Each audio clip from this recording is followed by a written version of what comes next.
Buen día chicos, les saluda su maestra Delmi Patricia Romero. En esta ocasión en la clase de noveno grado, ¿verdad?, de Ciencias Naturales, vamos a estar estudiando la lección número 8, que lleva por nombre Conozcamos las mezclas, disoluciones y coloides.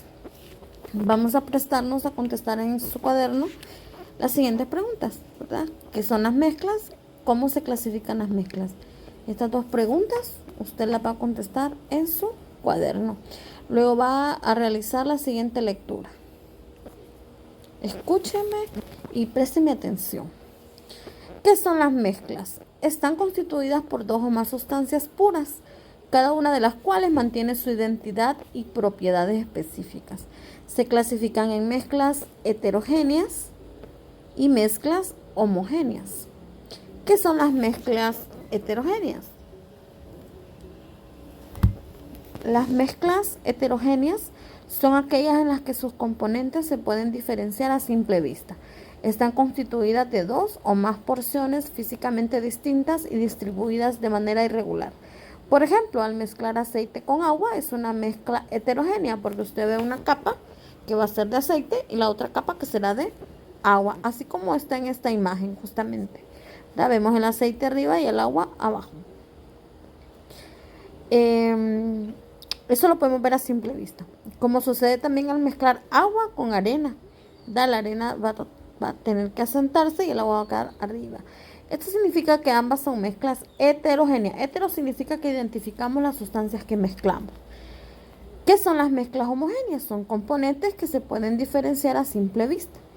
Están constituidas por dos o más sustancias puras que al combinarse sus propiedades pueden variar, pero es uniforme en todas sus partes, es decir, todas las sustancias se ven igual. Por ejemplo, cuando se mezcla alcohol con agua, observamos que no pueden diferenciar sustancias ninguna de la otra, ni una de otra, ¿verdad? Lo mismo pasa si mezclamos vinagre con agua. Eso significa que ambas son mezclas homogéneas. Al mezclar gases se llaman mezclas homogéneas. Por ejemplo, el aire que respiramos es una mezcla de oxígeno y otros gases como el nitrógeno, ¿verdad? El hidrógeno, y es una mezcla homogénea porque no podemos diferenciar. ¿Qué son las disoluciones? Una disolución es la mezcla totalmente homogénea formada por dos o más sustancias puras, de modo que pierden sus propiedades individuales y se convierten en mezclas con proporciones y propiedades definidas. Aquí tenemos elementos de disolución. Toda disolución está formada por un soluto disuelto en un disolvente. Proceso de disolución. Lo podemos resumir en 3 pasos. Inicia cuando se produce la separación de las partículas del disolvente. Número 2. Las partículas del soluto empiezan a disociarse dentro del disolvente. Número 3. Las moléculas del disolvente y el solvente se mezclan formando una disolución. Tipos de disoluciones. Las disoluciones acuosas son más comunes. Estas consisten en solutos disueltos en agua, la cual sirve como disolvente, pero existen varios tipos de soluciones donde cualquier otro tipo de líquido puede funcionar como el disolvente. Tipos de soluciones según su estado de agregación. Cuando son sólidas, el soluto va a ser un sólido y la disolución va a ser sólida. Si el soluto es líquido, ¿verdad?, la disolución va a ser sólida. Y si es un gas, va a ser sólida. Cuando hablo de algo sólido y el estado de el disolvente es líquido, ¿verdad?, la disolución va a ser líquida. Y si el soluto es líquido y el disolvente es líquido, vamos a obtener otro líquido. Si es un gas más un líquido, me va a dar como disolución un líquido. Si mezclo un sólido con un gas, va a resultar gas. Si mezclo un líquido con gas, se va a convertir en gas. Y si mezclo un gas con gas, se va a convertir en gas. El disolvente es el componente que está en mayor cantidad. Un ejemplo es una disolución de azúcar con agua, que contiene 5 gramos de azúcar en 100 ml o 100 gramos de agua. El azúcar es el soluto y el agua es el disolvente. El agua es conocida como el disolvente universal. Aquí tenemos los ejemplos de disoluciones según el estado de agregación. Soluto gas, disolvente gas y disolución va a ser el aire. Si tenemos un gas y luego un disolvente líquido, la bebida va a ser carbonatada. Si tengo un líquido y el disolvente es sólido, vamos a tener unas amalgamas dentales. Si es un sólido y el disolvente es un sólido, voy a tener bronce. Y si es un sólido, ¿verdad? Líquido, el disolvente tiene que ser agua en sal. Y así sucesivamente. Ok. Los tipos de disoluciones según su capacidad para disolver un soluto. Las disoluciones sobresaturadas no son muy estables. Por ejemplo, las bebidas carbonatadas con una disolución sobrenatural de dióxido de carbono CO2 en el agua. Por ello vemos cómo salen las burbujas de CO2 tan solo al agitar el envase, ¿verdad? Imagínese usted aquí una bebida carbonatada como una Coca-Cola, por ejemplo, ¿verdad? Imagínese usted. Esta es una jarra de bronce y esta es una bebida carbonatada. La disolución saturada es aquella que contiene la máxima cantidad de soluto que se disuelve en disolvente. La no saturada contiene menor cantidad de soluto que la de la capaz al disolverse. Y la disolución saturada contiene más soluto en el que puede haber una disolución saturada. ¿Qué son los coloides? Los coloides son mezclas que se dan a escalas microscópicas, en donde las partículas de una o más sustancias se dispersan. Fase dispersa se le llama esto. En otras sustancias llamadas medio dispensor, esta fase se le llama dispersante.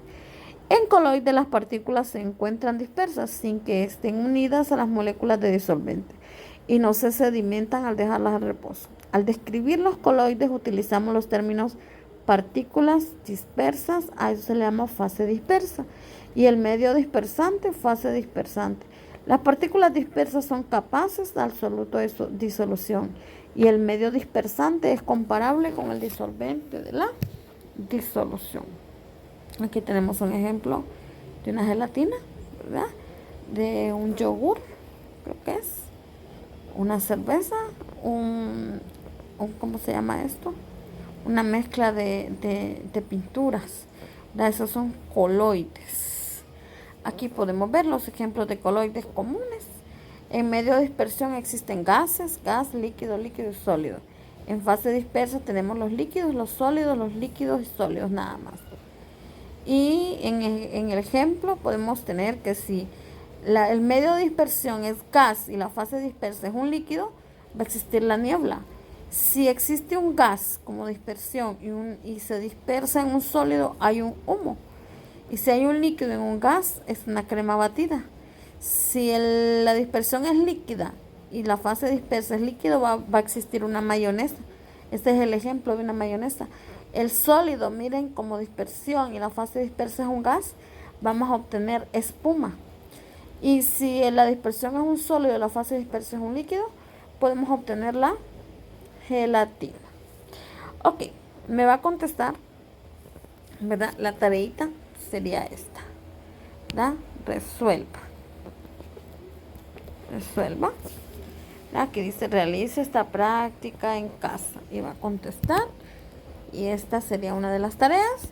Recuerde que anteriormente, ¿verdad? Existe aquí unas preguntitas, estas, que contestar. Y después de eso, chicos, aparece la lección de la célula, pero esa todavía no. Ya la vamos a ver la otra semana. Pero se va a pasar a responder, ¿sí? Si observamos, aparece ahí permítanme, en la lección número 5, perdón, en la semana del 25 al 29, aparece que tenemos que resolver demostremos de la página 44, 45 y 46, que sería esta. Entonces usted va a resolver también todas estas guías, ¿verdad? Entonces va a resolver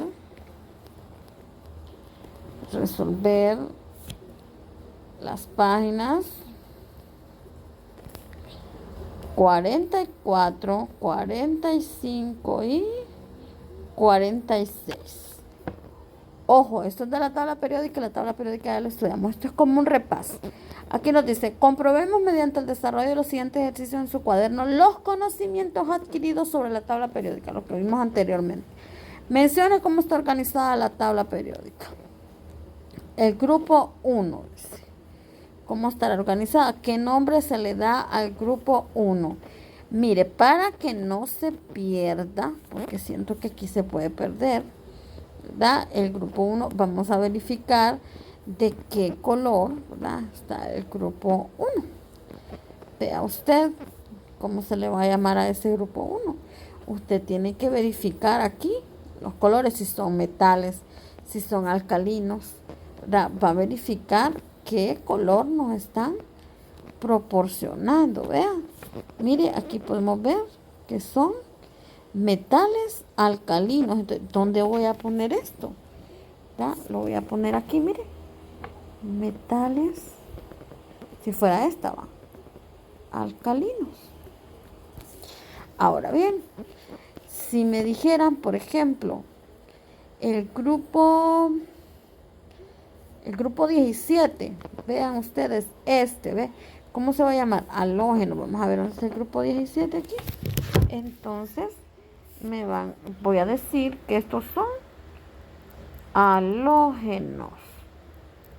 ¿Sí? Y así sucesivamente. Eso va a ser en este cuadro. Luego le dicen. Vamos a ver. Indique cómo se representan los siguientes elementos. Potasio. Si usted no sabe a estas alturas de la vida cómo se representa el potasio, usted se va a ir aquí a su tabla periódica y va a terminar buscando el potasio. Entonces, ¿dónde está el potasio? Entonces, mire que el potasio, ¿sí? Es este que está aquí, mire, potasio. ¿Cómo se representa? Con la letra K. Entonces, vea usted. Permítame. El potasio se representa con la letra K, ¿sí? El fósforo con la P, por ejemplo. ¿Da? El cloro, Cl. El calcio, Ca. Plomo, Pb. Y así sucesivamente usted va a contestar ahí con el símbolo. Y después aquí le pide, indique cómo se nombran los siguientes elementos. Entonces aquí quieren el nombre, le dan el símbolo y usted va a poner, por ejemplo, He, helio, Li, litio, O, oxígeno, y así sucesivamente. Y eso es lo que usted va a hacer, ¿verdad? Aquí miren que sigue, aquí va a indicar el helio, en qué grupo está. Eso está sencillo. Váyase, aquí están los grupos, miren, 1, 2, 3, 4, sí. Según donde esté, entonces va a colocar el grupo y el periodo. El periodo, recordemos que los periodos van aquí, ¿verdad? Sí. El periodo va así, miren chicos. Estos son los grupos. Y vamos a usar el rojo, el azul. Y estos son los periodos, ¿ves? Miren, así, ¿ves? Así son los periodos, ¿ves? Mientras que los grupos, ay, se ve otro. Permítanme. Los grupos, chicos, como les dije, van así, así, así, así. Y los periodos así. No lo olvides, ¿verdad? Entonces, eso es lo que me va a hacer. ¿Para cuándo es esta tarea? Bueno, aquí le voy a marcar. Y voy a subir antes de todo, para recordarle qué es lo que va a hacer. Porque ustedes, así como son de olvidadizos, entonces voy a subir. Vamos a ver. Vean cuántas semanas vamos a estudiar. Vamos a estudiar los temas de 2 semanas. ¿Sí? Entonces vamos a estudiar esto y esto. ¿Sí? Entonces usted va a entregar las tareas el jueves 18, 19, 20, 21. El jueves 21 de octubre. Mínimo 3 collajes. Máximo 4 collajes. No se me atrasen ya que estamos en lo último, chicos. Así que pilas.